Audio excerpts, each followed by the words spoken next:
श्री स्वामी समर्थ. जय जय स्वामी समर्थ.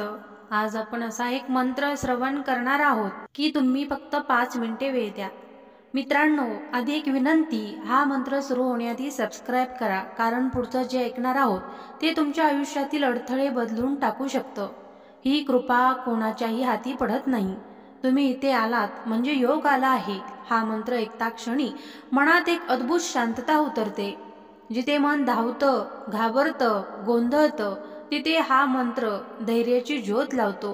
या मंत्रामुळे मन स्थिर, स्वच्छ, मजबूत होते. हा मंत्र ऐकताना हनुमंतांची शक्ती जणू अंतःकरणात प्रवेश करते. शक्तीचा प्रवाह तुमच्या मनात प्रवेश करून तुम्हाला बल, शांतता, धैर्य देतो. जिथे आधी भीती होती तिथे आता धैर्य उभं राहतं. जिथे शंका होती तिथे आता सामर्थ्य, जिद्द, ज्वाला प्रकट होते. यश फक्त प्रयत्नाने नाही मिळत, तर मन शांत, बुद्धी तेज, प्रयत्न योग्य दिशेने असेल तरच मिळतं. हा मंत्र ते 3 घटक संतुलित करतो. हा मंत्र जपताना हनुमंतांची रुद्रशक्ती साधकाभोवती ऊर्जा कवच तयार करते. वाईट विचार, वाईट नजर, नकारात्मक व्यक्ती यांचा प्रभाव या मंत्राने कमी होऊ लागतो. हा मंत्र आत्मबल जागवतो. ज्यांना आयुष्यात अडकलेली वाट खुली करायची त्या व्यक्तींसाठी हा मंत्र उपयोगी आहे. हा मंत्र कार्य विघ्ननाशक आहे. कधी कधी लहान कामे सुद्धा पुढे सरकत नाहीयेत. हा मंत्र त्या अदृश्य अडथळ्यांना हटवून कामांना गती, मार्गदर्शन, शुभ संयोग निर्माण करतो. आपलं भाग्य बाहेर कोणी बनवत नाही. आपण ज्या क्षणी स्वतःवर विश्वास ठेवायला शिकतो त्या क्षणी देव आपला हात सोडत नाही. प्रयत्न तुमचा आहे, कृपा त्यांची आहे.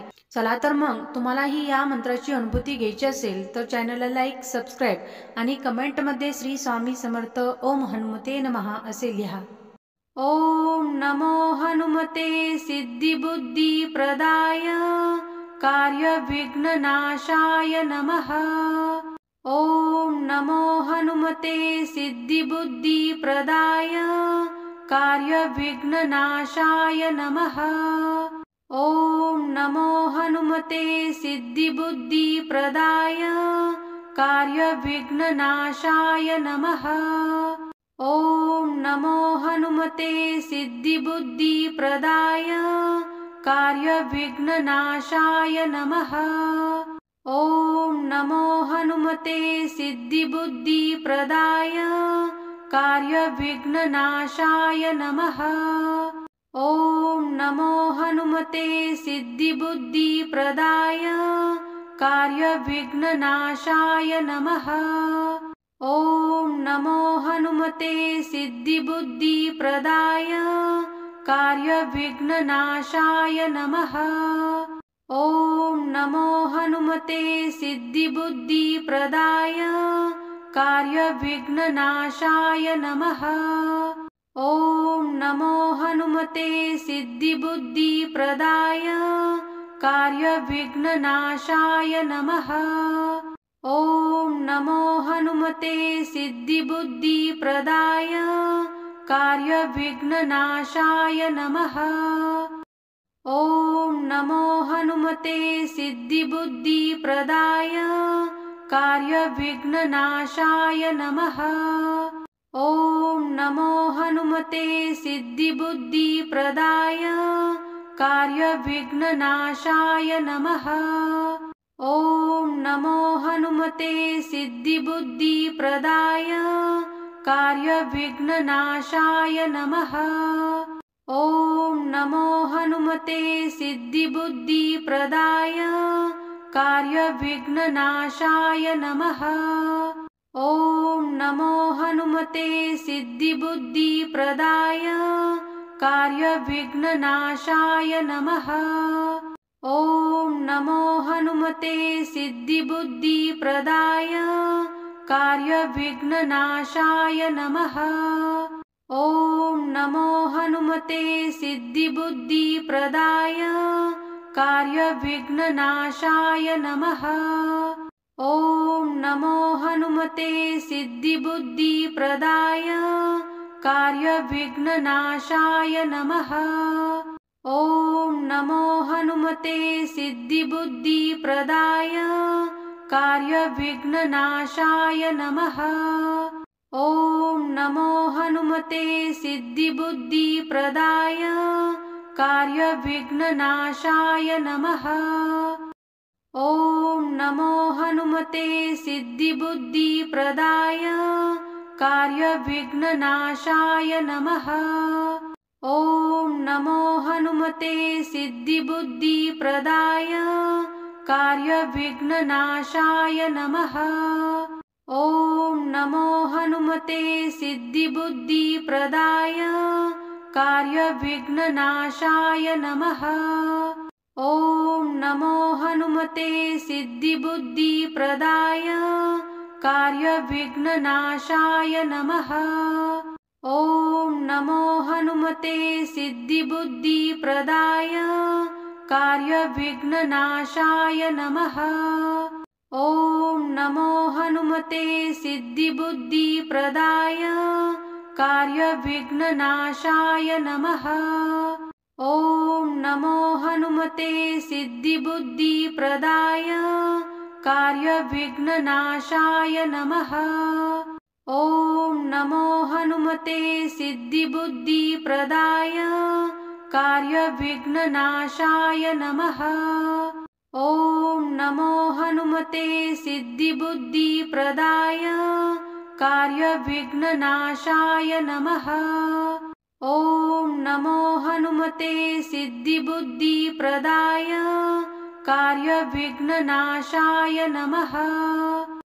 ॐ नमो हनुमते सिद्धिबुद्धिप्रदाय कार्यविघ्ननाशाय नमः।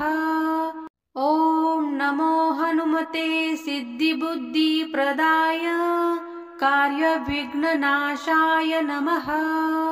ॐ नमो हनुमते सिद्धिबुद्धिप्रदाय कार्यविघ्ननाशाय नमः।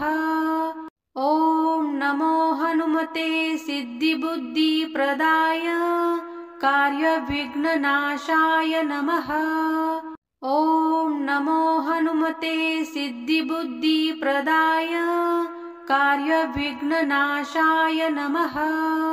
ॐ नमो हनुमते सिद्धिबुद्धिप्रदाय कार्यविघ्ननाशाय नमः। ॐ नमो हनुमते सिद्धिबुद्धिप्रदाय कार्यविघ्ननाशाय नमः। ॐ नमो हनुमते सिद्धिबुद्धिप्रदाय कार्यविघ्ननाशाय नमः। ॐ नमो हनुमते सिद्धिबुद्धिप्रदाय कार्यविघ्ननाशाय नमः। ॐ नमो हनुमते सिद्धिबुद्धिप्रदाय कार्यविघ्ननाशाय नमः। ॐ नमो हनुमते सिद्धिबुद्धिप्रदाय कार्यविघ्ननाशाय नमः। ॐ नमो हनुमते सिद्धिबुद्धिप्रदाय कार्यविघ्ननाशाय नमः। ॐ नमो हनुमते सिद्धिबुद्धिप्रदाय कार्यविघ्ननाशाय नमः। ॐ नमो हनुमते सिद्धिबुद्धिप्रदाय कार्यविघ्ननाशाय नमः। ॐ नमो हनुमते सिद्धिबुद्धिप्रदाय कार्यविघ्ननाशाय नमः। ॐ नमो हनुमते सिद्धिबुद्धिप्रदाय कार्यविघ्ननाशाय नमः। ॐ नमो हनुमते सिद्धिबुद्धिप्रदाय कार्यविघ्ननाशाय नमः। ॐ नमो हनुमते सिद्धिबुद्धिप्रदाय कार्यविघ्ननाशाय नमः। ॐ नमो हनुमते सिद्धिबुद्धिप्रदाय कार्यविघ्ननाशाय नमः। ॐ नमो हनुमते सिद्धिबुद्धिप्रदाय कार्यविघ्ननाशाय नमः। ॐ नमो हनुमते सिद्धिबुद्धिप्रदाय कार्यविघ्ननाशाय नमः। ॐ नमो हनुमते सिद्धिबुद्धिप्रदाय कार्यविघ्ननाशाय नमः। ॐ नमो हनुमते सिद्धिबुद्धिप्रदाय कार्यविघ्ननाशाय नमः। ॐ नमो हनुमते सिद्धिबुद्धिप्रदाय कार्यविघ्ननाशाय नमः। ॐ नमो हनुमते सिद्धिबुद्धिप्रदाय कार्यविघ्ननाशाय नमः। ॐ नमो हनुमते सिद्धिबुद्धिप्रदाय कार्यविघ्ननाशाय नमः। ॐ नमो हनुमते सिद्धिबुद्धिप्रदाय कार्यविघ्ननाशाय नमः। ॐ नमो हनुमते सिद्धिबुद्धिप्रदाय कार्यविघ्ननाशाय नमः। ॐ नमो हनुमते सिद्धिबुद्धिप्रदाय कार्यविघ्ननाशाय नमः। ॐ नमो हनुमते सिद्धिबुद्धिप्रदाय कार्यविघ्ननाशाय नमः। ॐ नमो हनुमते सिद्धिबुद्धिप्रदाय कार्यविघ्ननाशाय नमः। ॐ नमो हनुमते सिद्धिबुद्धिप्रदाय कार्यविघ्ननाशाय नमः। ॐ नमो हनुमते सिद्धिबुद्धिप्रदाय कार्यविघ्ननाशाय नमः। ॐ नमो हनुमते सिद्धिबुद्धिप्रदाय कार्यविघ्ननाशाय नमः। ॐ नमो हनुमते सिद्धिबुद्धिप्रदाय कार्यविघ्ननाशाय नमः। ॐ नमो हनुमते सिद्धिबुद्धिप्रदाय कार्यविघ्ननाशाय नमः। ॐ नमो हनुमते सिद्धिबुद्धिप्रदाय कार्यविघ्ननाशाय नमः। ॐ नमो हनुमते सिद्धिबुद्धिप्रदाय कार्यविघ्ननाशाय नमः। ॐ नमो हनुमते सिद्धिबुद्धिप्रदाय कार्यविघ्ननाशाय नमः। ॐ नमो हनुमते सिद्धिबुद्धिप्रदाय कार्यविघ्ननाशाय नमः। ॐ नमो हनुमते सिद्धिबुद्धिप्रदाय कार्यविघ्ननाशाय नमः। ॐ नमो हनुमते सिद्धिबुद्धिप्रदाय कार्यविघ्ननाशाय नमः। ॐ नमो हनुमते सिद्धिबुद्धिप्रदाय कार्यविघ्ननाशाय नमः। ॐ नमो हनुमते सिद्धिबुद्धिप्रदाय कार्यविघ्ननाशाय नमः। ॐ नमो हनुमते सिद्धिबुद्धिप्रदाय कार्यविघ्ननाशाय नमः। ॐ नमो हनुमते सिद्धिबुद्धिप्रदाय कार्यविघ्ननाशाय नमः। ॐ नमो हनुमते सिद्धिबुद्धिप्रदाय कार्यविघ्ननाशाय नमः। ॐ नमो हनुमते सिद्धिबुद्धिप्रदाय कार्यविघ्ननाशाय नमः। ॐ नमो हनुमते सिद्धिबुद्धिप्रदाय कार्यविघ्ननाशाय नमः। ॐ नमो हनुमते सिद्धिबुद्धिप्रदाय कार्यविघ्ननाशाय नमः। ॐ नमो हनुमते सिद्धिबुद्धिप्रदाय कार्यविघ्ननाशाय नमः। ॐ नमो हनुमते सिद्धिबुद्धिप्रदाय कार्यविघ्ननाशाय नमः। ॐ नमो हनुमते सिद्धिबुद्धिप्रदाय कार्यविघ्ननाशाय नमः।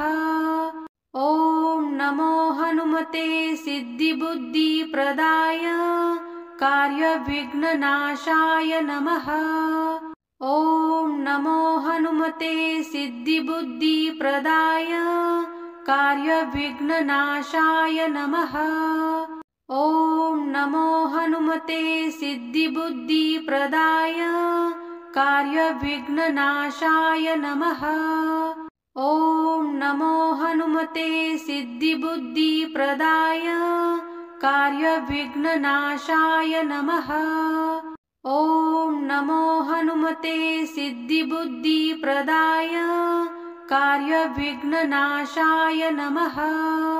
ॐ नमो हनुमते सिद्धिबुद्धिप्रदाय कार्यविघ्ननाशाय नमः। ॐ नमो हनुमते सिद्धिबुद्धिप्रदाय कार्यविघ्ननाशाय नमः। ॐ नमो हनुमते सिद्धिबुद्धिप्रदाय कार्यविघ्ननाशाय नमः। ॐ नमो हनुमते सिद्धिबुद्धिप्रदाय कार्यविघ्ननाशाय नमः। ॐ नमो हनुमते सिद्धिबुद्धिप्रदाय कार्यविघ्ननाशाय नमः। ॐ नमो हनुमते सिद्धिबुद्धिप्रदाय कार्यविघ्ननाशाय नमः। ॐ नमो हनुमते सिद्धिबुद्धिप्रदाय कार्यविघ्ननाशाय नमः। ॐ नमो हनुमते सिद्धिबुद्धिप्रदाय कार्यविघ्ननाशाय नमः। ॐ नमो हनुमते सिद्धिबुद्धिप्रदाय कार्यविघ्ननाशाय नमः। ॐ नमो हनुमते सिद्धिबुद्धिप्रदाय कार्यविघ्ननाशाय नमः। ॐ नमो हनुमते सिद्धिबुद्धिप्रदाय कार्यविघ्ननाशाय नमः। ॐ नमो हनुमते सिद्धिबुद्धिप्रदाय कार्यविघ्ननाशाय नमः। ॐ नमो हनुमते सिद्धिबुद्धिप्रदाय कार्यविघ्ननाशाय नमः। ॐ नमो हनुमते सिद्धिबुद्धिप्रदाय कार्यविघ्ननाशाय नमः। ॐ नमो हनुमते सिद्धिबुद्धिप्रदाय कार्यविघ्ननाशाय नमः। ॐ नमो हनुमते सिद्धिबुद्धिप्रदाय कार्यविघ्ननाशाय नमः।